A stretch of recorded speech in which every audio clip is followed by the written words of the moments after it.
Planning a big event is actually a team effort. So in this video, I'll show you how to use the members and permissions functionality to manage your members and their roles easily using PlanMe.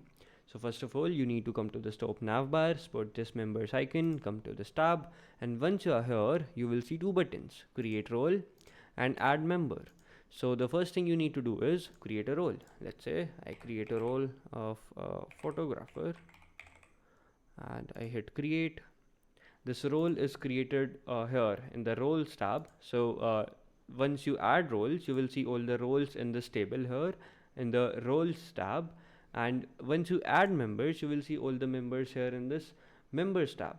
You will have a members table and a roles table. So for example, I created this role right now, and for anybody who will be invited as a photographer, I want to assign photo moments for him. Let's say they will have access to all the important VIP photos.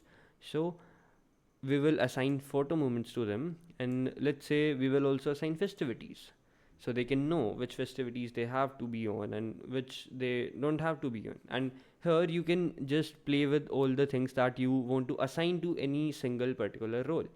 So this is our role based access control system, and you can create your own roles and you can create what sort of functionality or the access that you want to give to each role. Once you have the role ready and you have given the right access to the role, then you can click on add member, and let's say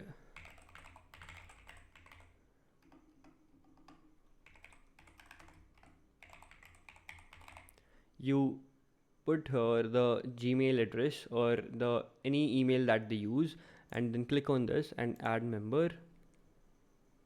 You will see this new member in your members list, and you can also change the role. Let's say he is supposed to be a photographer, so you will add him as a member, then choose the role that you want to assign, and that is it. You have your members, you have your roles, and all the functionalities that you want to assign to these roles.